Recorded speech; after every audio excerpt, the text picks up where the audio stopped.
is Valley News Live at 5. We begin this afternoon with breaking news as firefighters are still on the scene of a garage fire in North Fargo. Crews responded to 24 South Terrace North just after 4 o'clock.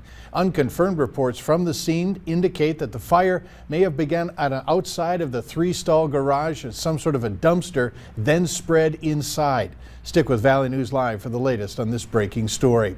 And we have more breaking news for you, this time from Grand Forks. After 4 hours of deliberating, the jury was unable to reach a verdict and has since recessed for the day in the double murder trial of Solomon Pendleton. He's the man accused of killing his mother and Grand Forks police officer Cody Holte in May of 2020. Valley News Team's JC Dodd joins us now live in the newsroom with the very latest. JC?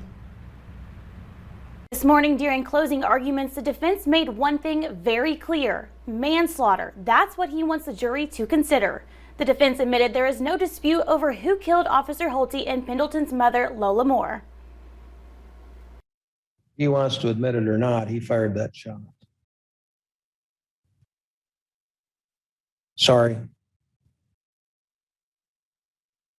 Argument for the jury to consider manslaughter charges are based on the stress Pendleton was under while facing eviction. However, after the defense stated there is no dispute over who fired the shots that killed Officer Holte and Lola Moore, the state's attorney argued there is only one thing left to prove.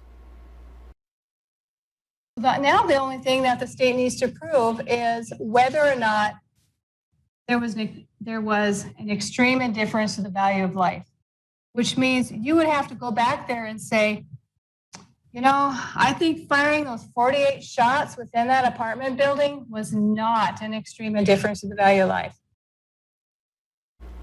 Now, if the jury finds Pendleton guilty of the 9 charges against him, he could spend the rest of his life behind bars. But if the jury goes with the defense's suggestion of manslaughter, Pendleton's prison sentence would be significantly lower. 30 minutes ago, the judge dismissed the court for evening recess, and the jury is expected to continue deliberating early Wednesday morning. Mike? JC, and stay with us tomorrow as we continue to bring you the latest from that Grand Forks courtroom. The woman accused of stealing an elderly man's vehicle in South Fargo yesterday also threatened to kill the police officer on scene. That according to the police report. The victim told authorities he saw Jamie Singer laying on a boulevard. When he asked if she was okay, he says Singer ran to his vehicle and got into the driver's seat. The man says Singer kicked him in the chest and drove off. After she crashed into a fence, police say she threatened one of them, even spitting at one of them. Well, the heat is on, and we're also seeing more Canadian-based smoke. Hutch is here to explain what that's all about. Hutch? Thanks, Mike. Good evening, everyone. As we head into our Tuesday evening, we're still smelling some smoke. And hey, taking a look at Max 1, please. Max 1. As we head into the evening hours, we do have some quiet conditions for most of our areas. Now, this anything but quiet. Look at this ominous looking cloud here captured by Curtis. An explosive cumulus tower over the Mahnomen area seen in the skies over Mahnomen County here in the last couple of days. But wow. Those cumulus clouds tower up, sometimes taking very interesting shapes. Here's a look at those cumulus clouds popping up here and there, but this haziness you see here is smoke returning to the Northern Valley. We can all smell it. It's something we're going to have to contend with. Temperatures tonight, though, cooler than we've been the last couple days, low 80s and 70s for most of the remainder of our evening. Grand Forks, you will have more smoke, and there's even more returning as we look ahead. So we have smoke in the forecast. We have a small chance of rain in the forecast. And then after that, we could be back to triple-digit heat. I'll have details on all of that, Mike, coming up here in just a few moments. All right, get the air conditioner ready to go. Thanks, Hutch. Police are investigating vandalism at Ben Franklin Elementary School in Grand Forks. At least 6 windows were damaged over the weekend. School officials say the vandals would have had to gain access to the roof and scale piping on the side of the building to get into the courtyard area. Rocks, a cinder block, and volleyball net poles were used to damage the windows. The cost to replace is estimated between $3,000 and $5,000. If you have any information, call police and leave a tip. A man from Wyoming is behind bars in Cass County after being accused of sexually assaulting a young girl. Stephen Owens is charged with felony gross sexual imposition. The 12-year-old victim told police she had been abused by Owens multiple times over the last few years. He was entrusted to watch over the girl overnight while her mom was at work. If convicted, he faces up to 20 years in prison. We now know the name of the motorcycle driver who was hit by a truck yesterday. John Bowery was taken to the hospital with serious injuries. The crash happened near Emerado, North Dakota. Authorities say a pickup truck driven by Michael Garcia crossed into an intersection of 25th Street Northeast and 12th Avenue Northeast and ended up colliding with the motorcycle. A St. Paul woman who says she was shot in the face with a projectile while peacefully protesting outside a Minneapolis police precinct after the killing of George Floyd has filed a federal lawsuit. The woman says the shooting caused permanent injury to her eye. The suit alleges that the police violated her constitutional rights, including First Amendment protections. The woman is said to have suffered iris and retinal trauma and other permanent damage, incurring expensive medical bills. A federal appeals court has ruled Americans can legally have access to handguns before they're old enough to drink alcohol. A 3-judge panel says placing a minimum age of 21 years old to buy weapons from licensed dealers violates the Second Amendment. One judge says 18 to 20-year-olds have Second Amendment rights, and another judge says this ruling gives the gun lobby a win in a battle it previously lost on Capitol Hill.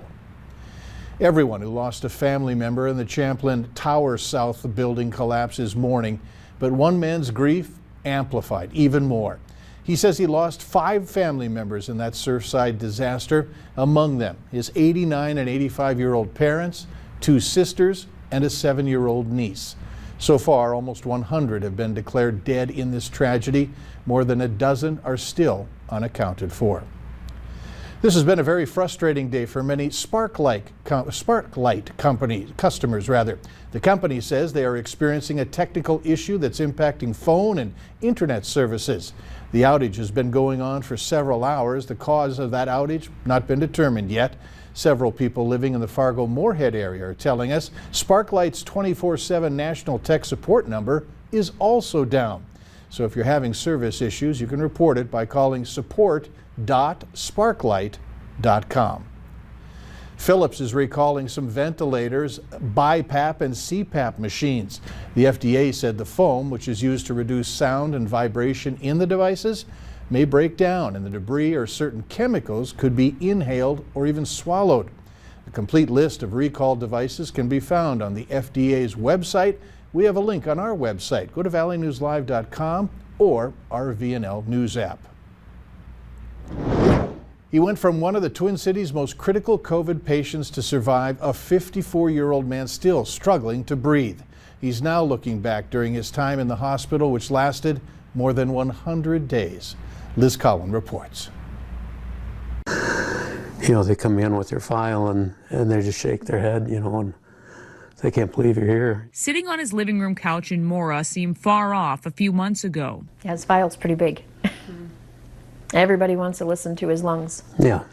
Jerry Greenwood's fight with COVID-19 documented through pictures, capturing the cruel reality of a pandemic that for months they'd worked to avoid. Hand sanitizer, going out very little just to shop and come back. A longtime service manager at a local car dealership and a diabetic, Jerry's entire family became infected last November. They all got by with mild symptoms. So I thought, well, that's what I'm going to go through. But it hit me in a whole different way. Within 30 minutes, they had him in a coma and on a ventilator. His wife, Lila, told us on Zoom back then of her husband's will to live. From a ventilator to an ECMO machine at Abbott, months of setbacks. Time Jerry doesn't remember. Oh, that was beautiful. Learning to walk and to talk all over again.